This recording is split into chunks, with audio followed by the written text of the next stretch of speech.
Hey besties! Welcome to the weekly download, where we take you through everything from global politics to the hottest music and film trends.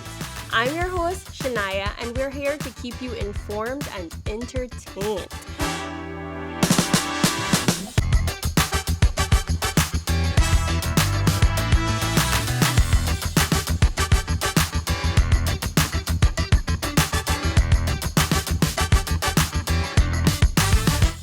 On today's episode, we will dive into some global and local politics. But before that, let's get to know each other. Who we are here at the Weekly Download. We aim to be your go to source of information. More than that, we want to inspire you to think critically by exposing you to relevant information from all over the world. Whether we're delving into major global conflicts, uncovering the latest breakthroughs in technology, exploring geopolitical events, or highlighting the hottest trends in fashion, we invite you to join us. We're a passionate team committed to holistic engagement with our audience, ensuring that we address issues related to health, wellness, and all aspects of culture. Now, let me introduce myself. My name is Shania, your friendly neighborhood host who loves learning and then yapping about it. I genuinely love looking at current issues affecting the jewel, but I've found the jewel is just one gem in a much bigger treasure chest. There's a lot of moving pieces in this big world that we must keep our eyes on. And while you live your best life, allow us to hold the microscope and bring you the facts. Trust me, I know the local news alone can be a lot, let alone everything happening globally. That's why we're here, to help you make sense of it all and add some humor along the way. Because let's be so for real. If we can't laugh at the craziness of everyday life, then what's the point? So gear up, besties, and get your hard hats on because today's team is TNT. Trump and Tracy. So follow me as we dig through the tariff trenches and blow the lid off age old political techniques. In today's edition of the With Trump Depend, US President Donald J. Trump earlier this month threatened to slap a whopping 200% tax on all EU alcohol. Considering the primary EU imports for alcohol are champagnes and wines, drinking beer and rum might not only be cost effective, but surprisingly classy. But it's not only drinking preferences that will be affected by Trump's reign of tax. The tariffs targets major importers and industries, especially Canada and Mexico. Because apparently, since he can't build a wall, he'll just tax everything that tries to cross it. So let's break down what's happening, besties. Basically, Trump has decided that America to get chance and by everybody and their granny. So to fix this, he's giving out tariffs like Oprah. So you get a tariff, you get a tariff, everybody gets a tariff. He doesn't like that America imports a lot of their products and he wants them to start producing and purchasing more local. For instance, a lot of products like cars are made between the US, Canada, and Mexico. But Trump, he'd much rather have everything be made entirely in the US because nothing says good old American values like keeping it in the family. But let's bring it home. What does this mean for Belize? Well, Belize is a small country and we rely heavily on trade to meet our needs. When bigger countries start shooting tariffs at each other, we're the ones who catch the strays. Remember, when you are saying you don't care who wins the US elections because that doesn't affect Belize, keep that energy when groceries start giving luxury.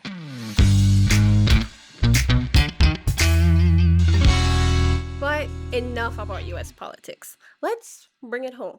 So, we all know that the People's United Party won the election. Surprise, surprise. But this election was a little spicy.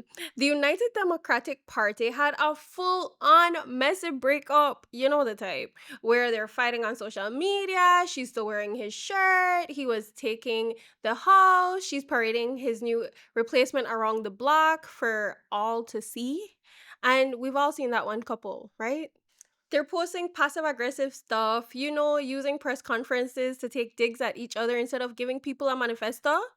Well, after the flyers fell, the ink faded, and those newly paved streets lost their shine, pun intended, the PUP came out on top, and the UDP now has its very first female leader.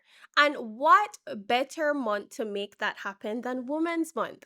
Honestly, her rise to the top deserves some applause. It's a real life example of how Machiavelli isn't just for men. Now, if you're sitting there wondering, who's Machiavelli? Don't worry, I got you.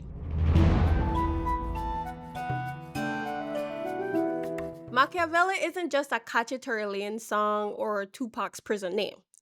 Niccolo Machiavelli, the Renaissance political mastermind. He wrote this thing called The Prince around 1513, arguing that self interest and the pursuit of power often trumps idealistic virtues. You know that famous phrase, the ends justify the means? He said that. No, this might sound like a bold statement, but guess what? I voted, so I'm allowed to have one. I think she's got strategy, ambition, and she's definitely standing on business. But here's a short thought for you. Was she standing up against the system for the greater good of Belizeans? Or was this just about her getting her hands on power at any cost? For reference, you have Machiavelli's realism, which is basically power is a game of chess where every move counts. And of course, the person who counters him is John Locke, who championed the idea of government by consent, emphasizing moral duty and the rights of people. Wouldn't this be ideal? Let's explore Machiavelli's three principles: fortune, necessity, and virtue. Be mindful that she didn't cause the UDP's internal scandals, and she isn't the sole reason the party lost. The UDP was already under scrutiny, and Machiavelli would call this letting fortune do the dirty work for you. It's like watching your frenemy embarrass themselves and saying, me personally, I'd never do that to their crush. And it was also fortunate that there was no law stopping them from having 2 to 3 names on the ballot. I think there should be. Even when the NPC basically said, girl, let it go. We already agreed to let Shine be the leader until the next general election. She said, that's cute, but no. That's peak Machiavelli. If you can't take the throne, make sure the person sitting on it is miserable. And lastly, virtue, which to Machiavelli isn't about being good or bad. It's about being effective. And Tracy? Oh, she's effective. She didn't just oppose Shine, she positioned her allies exactly where they needed to be, like Lee Mark, and partnered with 2 politicians who expressed interest in leadership of the UDP in 2020. It's giving Game of Thrones, but with more press conferences and less dragons. Truthfully, the party and their supporters most likely saw her as the lesser of 4 evils and desperately needed to knock out the guy who sang Bad Boys. No, not that one. The other one. No, not that one either. The other one. Actually, never mind. It's Shine Barrow. Truthfully, the party probably saw her as the only person willing and able to purge them of the greater national threat. The Bad Boys rapper did his favorite Belizean, Shine Barrow. She secured her seat and made sure Lee Mark was solid and let the UDP stronghold fall apart just enough to prove her point. And when Patrick lost after 23 years, she simply sat back, sipping her tea, and announced that she intends on bringing Patrick Farber back. Much to the frustration of a few UDP supporters on social media who were hoping for an overhaul of the party. If the intentions were aligned with Locke's principle of the social contract, then she would have taken it upon herself to guide the party internally, focusing on the needs of the people, which is a viable opposition, or even strengthening the ADP, gathering her 15 and actually giving the 2 party system a true and noble challenge. But why do that when you can have your cake and eat it too? It will be interesting to watch her use these techniques in the future to tackle the enemy when it's not in her own party. She used her strategic approach, zeal for adaptation, and ability to secure loyal support to maintain a strong public image. She also innovated whenever necessary and laid a solid foundation for the future. All in all, Machiavelli would have been proud of this takeover. However, he's used as a prison nickname for a reason. It's time we stop asking who won and start asking who truly has our best interests at heart.